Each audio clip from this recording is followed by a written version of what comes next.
வணக்கம். மதிமுகம் செய்திகள். இன்றைய முக்கிய நிகழ்வுகளை பார்ப்பதற்கு முன்பாக தலைப்புச் செய்திகளை பார்க்கலாம்.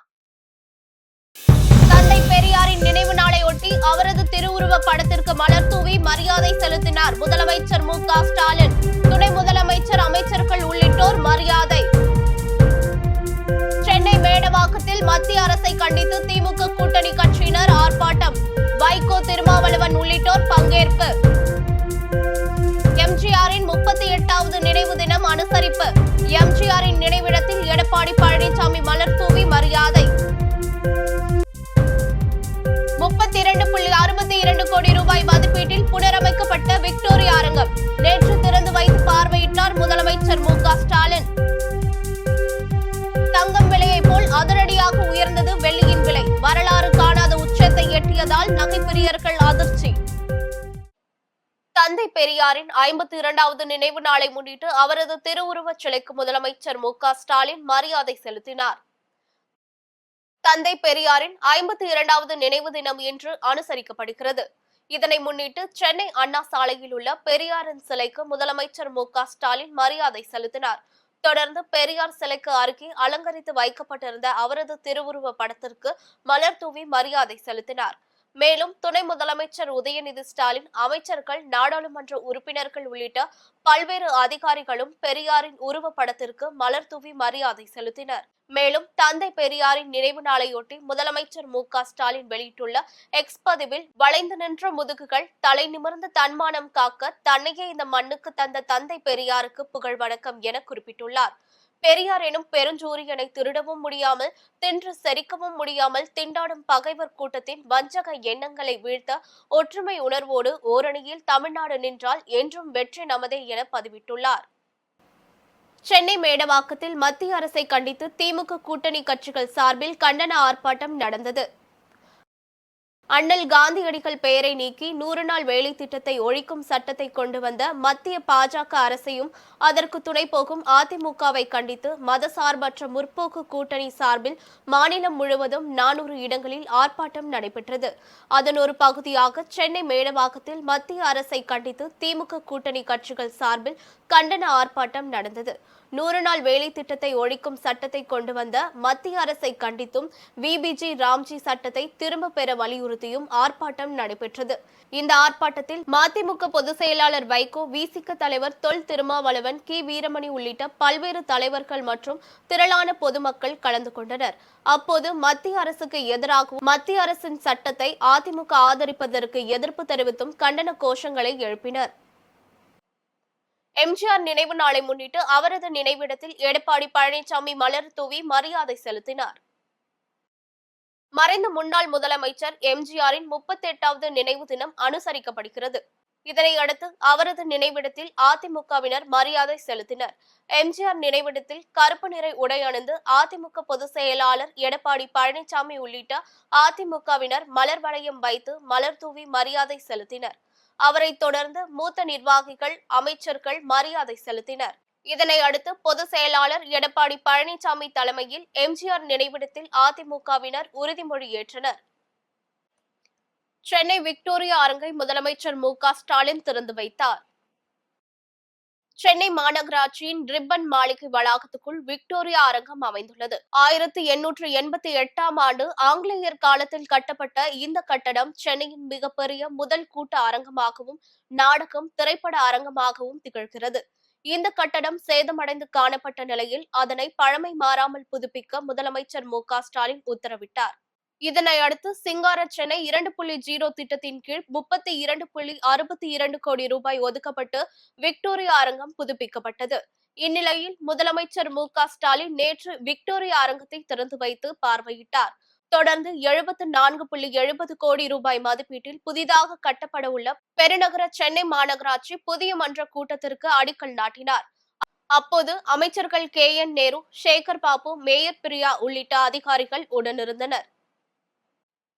தங்கம் விலையை போல் வெள்ளியின் விலையும் அதிரடியாக உயர்ந்து வரலாறு காணாத புதிய உச்சத்தை எட்டியுள்ளது. தொடர்ந்து உயர்ந்து வரும் அதிகரித்து வரும் தங்கம் விலை இன்று அதன் ஏற்றத்தை சந்தித்துள்ளது. அதன்படி சென்னையில் 22 கேரட் ஆபரண தங்கத்தின் விலை கிராமுக்கு 30 ரூபாய் உயர்ந்து 12,800 ரூபாய்க்கு விற்பனை செய்யப்படுகிறது. மேலும் சவரனுக்கு 240 ரூபாய் உயர்ந்து 1,02,400 ரூபாய்க்கு விற்பனை செய்யப்படுகிறது. இதேபோல் வெள்ளியின் விலையும் அதிரடியாக அதிகரித்துள்ளது. அதன்படி வெள்ளி விலை கிராமிற்கு 10 ரூபாய் உயர்ந்து 1 கிராம் வெள்ளி 244 ரூபாய்க்கும் 1 கிலோ வெள்ளி 2,44,000 ரூபாய்க்கும் விற்பனையாகிறது. தங்கம் விலையை போல் வெள்ளியின் விலையும் தொடர்ந்து அதிகரித்து வருவதால் நகைப்பிரியர்கள் அதிர்ச்சி அடைந்துள்ளனர். 6,100 கிலோ செயற்கைக்கோளுடன் பாகுபலி ராக்கெட் வெற்றிகரமாக விண்ணில் பாய்ந்தது. இந்திய விண்வெளி ஆராய்ச்சி நிறுவனமான இஸ்ரோ உள்நாடு வெளிநாடுகளின் செயற்கைக்கோள்களை விண்ணில் ஏவி வருகிறது. அந்த வகையில் அமெரிக்காவின் AST தொலைத்தொடர்பு நிறுவனத்திற்கு சொந்தமான தகவல் தொடர்பு சேவைக்காக ப்ளூபெர்ட் 6 செயற்கைக்கோளை இஸ்ரோ இன்று விண்ணில் ஏவியுள்ளது. விண்வெளியில் இருந்து நேரடியாக ஸ்மார்ட் போன்களுக்கு அதிவேக இணைய சேவையை வழங்குவதுதான் இந்த செயற்கைக்கோளின் பிரதான நோக்கமாகும். இதன் மூலம் செல்போன் டவர்கள் இல்லாத அடர்ந்த காடுகள், மலைப்பகுதிகளிலும் 5G வேகத்தில் இணையம், வீடியோ அழைப்புகள் மற்றும் குறுஞ்செய்தி சேவைகளை பெற முடியும். ப்ளூபெர்ட் 6 செயற்கைக்கோள் 6,100 கிலோ எடை கொண்டதாகும். இந்த செயற்கைக்கோள் பாகுபலி ராக்கெட்டான LVM-3 M6 மூலம் விண்ணில் ஏவப்பட்டது. ஆந்திர மாநிலம் ஸ்ரீஹரிகோட்டாவில் உள்ள சதீஷ் தவான் விண்வெளி ஆய்வு மையத்தில் உள்ள 2வது ஏவுதளத்திலிருந்து காலை 8:55 மணிக்கு பாகுபலி ராக்கெட் மூலம் செயற்கைக்கோள் விண்ணில் ஏவப்பட்டது. இதன் மூலம் 6,100 கிலோ எடை கொண்ட செயற்கைக்கோளை முதன்முதலாக வெற்றிகரமாக விண்ணில் ஏவி இஸ்ரோ சாதனை படைத்துள்ளது. கடன் மாநிலமாக விட்டு சென்றதை முதல் மாநிலமாக வளர்ச்சி மாநிலமாக மாற்றியுள்ளோம் என கனிமொழி MP தெரிவித்துள்ளார். வெல்லும் தமிழ் பெண்கள் எனும் தலைப்பில் திமுக மகளிர் மாநாடு வரும் 29ஆம் தேதி திருப்பூரில் நடைபெற உள்ளது. இந்த மாநாட்டில் முதலமைச்சர் மு.க.ஸ்டாலின் கலந்து கொள்கிறார். இந்நிலையில் இந்த மாநாடு தொடர்பான ஆலோசனைக் கூட்டம் காரணம்பேட்டை பகுதியில் உள்ள தனியார் அரங்கில் நடைபெற்றது. திமுக துணை பொதுச் செயலாளரும் நாடாளுமன்ற உறுப்பினருமான கனிமொழி தலைமையில் நடைபெற்ற இந்த ஆலோசனைக் கூட்டத்தில் அமைச்சர்கள் மு.பே. சாமிநாதன், முத்துசாமி, கயல்விழி, செல்வராஜ் மற்றும் மேற்கு மண்டல பொறுப்பாளர் செந்தில் பாலாஜி மற்றும் திமுக மகளிர் அணி அமைப்பாளர்கள் பலர் கலந்து கொண்டனர். இதில் மாநாடு பணிகள் குறித்து ஆலோசனை மேற்கொள்ளப்பட்டது. பின்னர் மாநாடு நடைபெறும் இடத்தில் நடைபெறும் பணிகள் குறித்து கனிமொழி ஆய்வு நடத்தினார். இதனை அடுத்து செய்தியாளர்களிடம் பேசிய அவர், தேர்தல் அறிக்கையில் கவர்ச்சிக்கான திட்டங்களை எதிர்பார்க்க முடியாது, முன்னேற்றத்திற்கான திட்டங்கள் மற்றும் வாக்குறுதிகளை தான் வழங்குவோம் என கூறினார். அது முன்னேற்றத்திற்கான திட்டங்கள்ங்க, கவர்ச்சிக்கான திட்டங்கள்லாம் கிடையாது. அது திமுக கிட்ட இருந்து எதிர்பார்க்க முடியாது. முன்னேற்றத்திற்கான பல்வேறு திட்டங்களை முதலமைச்சர் அவர்கள் நிச்சயமாக அறிவிப்பார். மதுபான கடைகள் படிப்படியாக குறைக்கப்படும் சொல்லியிருந்தீங்க, இன்னும் அந்த அப்படிதான் இருக்கு இல்லைங்க, குறைச்சிருக்கோம். நிறைய கடைகள் மூடப்பட்டிருக்கு. நிச்சயமாக அதற்கு இன்னும் குறைப்பதற்கு நிச்சயமாக வழிவகை செய்யும். இந்த மாநாட்டுக்கு அண்ணாமலை சொல்லியிருக்காரு, கருப்பு கொடி காட்டுறோம் அப்படின்னு சொல்லி. அதாவது கருப்பு கொடி மத்தவங்களுக்கு எல்லாம் கருப்பு கொடி காட்டினா வருத்தப்படுவாங்களோ என்னமோ, எங்களுக்கு காட்டினா சந்தோஷம். ஏன்னா கருப்புல இருந்து வந்தவங்க தான் நாங்க. தாவேக தலைவர் விஜய் தீய சக்தி தூய சக்தி என்று பேசி வருகிறார். எந்த சக்தியையும் திமுக பார்ப்பதில்லை, மனித சக்தியை மட்டும்தான் நாங்கள் பார்க்கிறோம் என அமைச்சர் ரகுபதி தெரிவித்தார். புதுக்கோட்டை வடக்கு திமுக மற்றும் புதுக்கோட்டை மாவட்ட கிறிஸ்துவ நல்லிணக்க இயக்க சார்பில் சமய நல்லிணக்க கிறிஸ்துமஸ் பெருவிழா நடைபெற்றது. காந்தி நகரில் உள்ள தேவாலயத்தில் திமுக மாநில இலக்கிய அணி துணைத் தலைவர் கவிச்சுடர் கவிதை பித்தன் ஏற்பாட்டில் நடைபெற்ற இந்நிகழ்ச்சியில் கனிம வளத்துறை அமைச்சர் ரகுபதி, புதுக்கோட்டை சட்டமன்ற உறுப்பினர் முத்துராஜா, மாநகராட்சி மேயர் திலகவதி செந்தில் உள்ளிட்ட பலர் கலந்து கொண்டு நலத்திட்ட உதவிகளை வழங்கினர். இதில் இந்து, முஸ்லிம், கிறிஸ்டின் என அனைத்து மதத்தினரும் கலந்து கொண்டு கேக் வெட்டி கிறிஸ்துமஸ் விழாவை கொண்டாடி மகிழ்ந்தனர். தொடர்ந்து நிகழ்ச்சியில் பேசிய அமைச்சர் ரகுபதி, தமிழகத்தில் 1967 திராவிட முன்னேற்ற கழகத்தின் திராவிட மாடல் ஆட்சி வந்திருக்காவிட்டால் தமிழ்நாட்டில் பெண்கள் முன்னேற்றம் இருந்திருக்காது எனவும், பெண்கள் முன்னேற்றத்திற்கு அடித்தளமாக அமைந்தது திராவிட மாடல் எனவும் கூறினார். நாமக்கல் மாவட்டம் ராசிபுரம் அருகே தனியார் கல்லூரியில் கிறிஸ்துமஸ் விழா கோலாகலமாக கொண்டாடப்பட்டது. ராசிபுரம் அடுத்த நாமகிரிப்பேட்டை மெட்டாலா பகுதியில் உள்ள தனியார் கலை மற்றும் அறிவியல் கல்லூரியில் கிறிஸ்துமஸ் விழா கோலாகலமாக கொண்டாடப்பட்டது. இதில் புதுவை, கடலூர் உயர்மறை மாவட்ட பேராய குருவும், போட்டித் தேர்வுகளுக்கான மறை மாவட்ட அகாடமியின் இயக்குநருமான அருட்தந்தை தேவ சகாயராஜ் ஜக்கரியாஸ் கலந்து கொண்டு அனைவரும் அன்பு, கருணை, மனிதநேயம் மற்றும் சகோதரத்துவத்துடன் வாழ வேண்டும் என எடுத்துரைத்தார். தொடர்ந்து இயேசு பிரானின் பிறப்பை மையமாக கொண்ட நாடகம், நடனம், இசை நிகழ்ச்சிகள் மற்றும் விளையாட்டுப் போட்டிகள் நடைபெற்றது. கிறிஸ்துமஸ் விழாவையொட்டி மயிலாடுதுறையில் இயேசு கிறிஸ்துவின் உருவத்தை சூரிய ஒளியை கொண்டு மரப்பலகையில் தத்ரூபமாக வரைந்து சன்லைட் வுட் பர்னிங் ஆர்டிஸ்ட் அசத்தியுள்ளார்.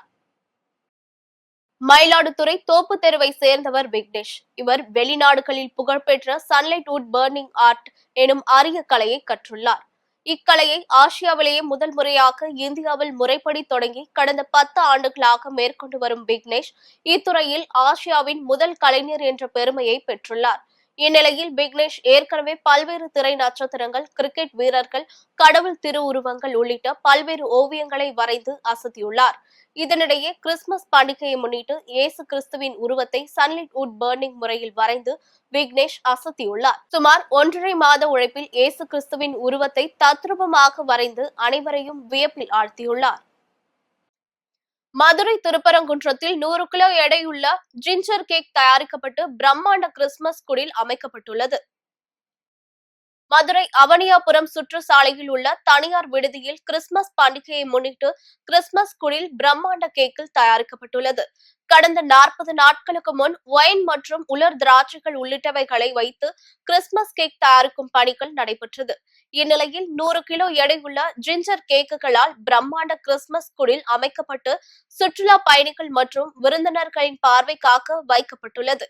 தொடர்ந்து விடுதி ஊழியர்கள், சமையற்கலை நிபுணர்கள் மற்றும் சுற்றுலா பயணிகள் அனைவரும் ஒன்று கூடி கிறிஸ்துமஸ் பாடல்களை பாடினர். உள்ள லாபிக்கு வந்தவன எங்களோட கிறிஸ்துமஸ் ட்ரீயை வரவேற்கும் விதமாக ஆயிரக்கணக்கான ஜிஞ்சர் குக்கீஸ்ல ஒரு குடில் பண்ணியிருக்கோம். யூஸ்வலா கிறிஸ்துமஸ்னா குடில் தான்.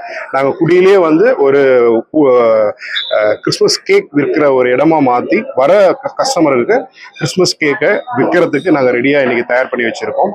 இந்த கிறிஸ்துமஸ் கேக் வந்து 45 நாள் முன்னாடி ஊற வச்ச ஒரு இன்கிரீடியன்ஸ். அதை இன்னைக்கு நாங்கள் பேக் பண்ணி இன்னைக்கு தான் கெஸ்ட்டுக்கு நாங்கள் கொடுக்குறோம்.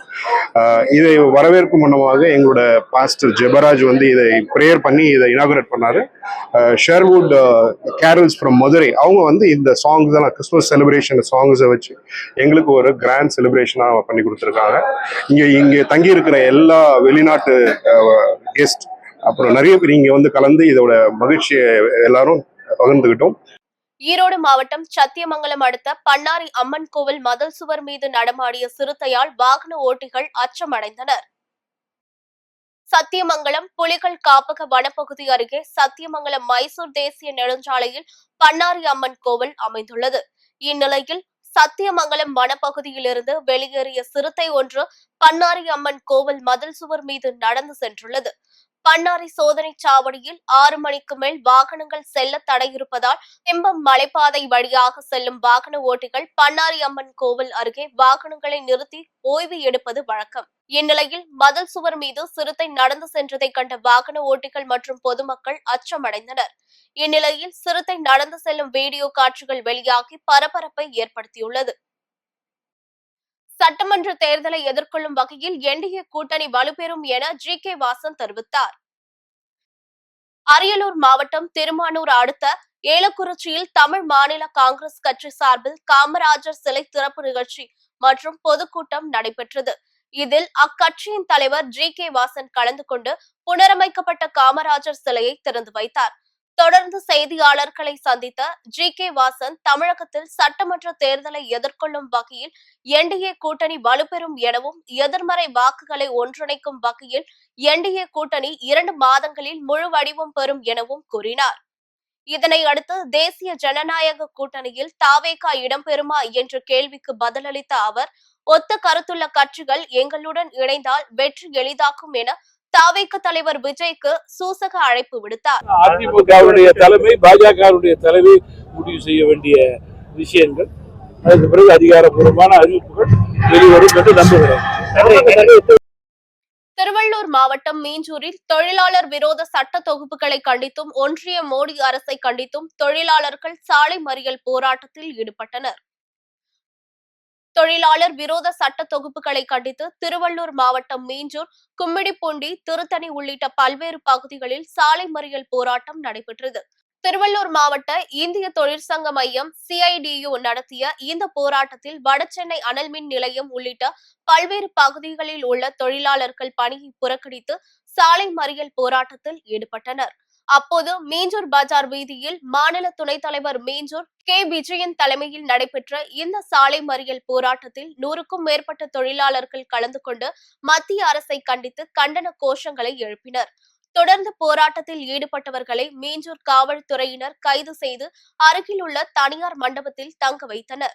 அவுட் சோர்சிங் என்று சொல்லக்கூடிய தொழிலாளர்களோ அல்லது கிக்கு அந்த உணவு கொண்டு போய் வழங்கக்கூடிய அந்த தொழிலாளர்களுக்கோ, கட்டுமான தொழிலாளிக்கோ, ஆட்டோ தொழிலாளர்களுக்கோ, முறைசாரா பணியில் ஈடுபடக்கூடிய தொழிலாளர்களுக்கோ எந்த சலுகையும் அளிக்காத ஒரு சட்டமாக இருந்து கொண்டிருக்கிறது.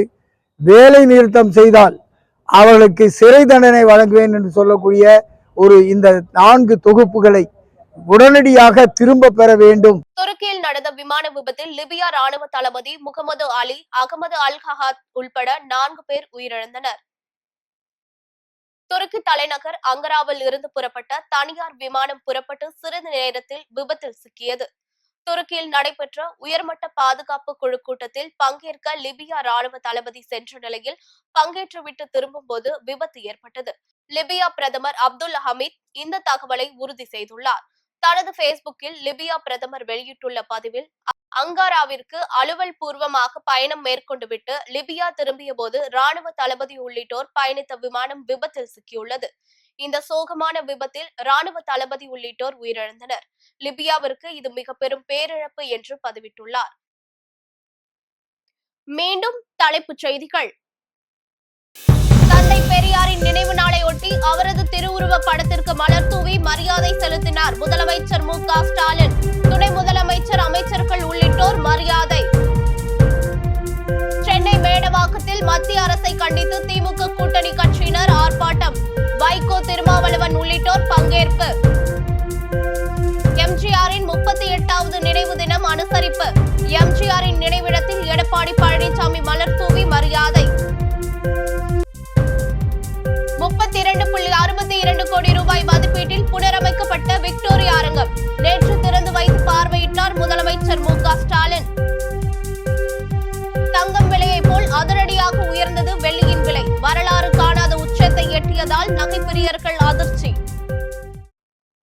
இத்துடன் செய்திகள் நிறைவடைந்தன. மீண்டும் செய்திகள் இரவு 8 மணிக்கு. மேலும் செய்திகளை தெரிந்து கொள்ள மதிமுகம் பிரைம் யூடியூப் தளத்தில் இணைந்திருங்கள்.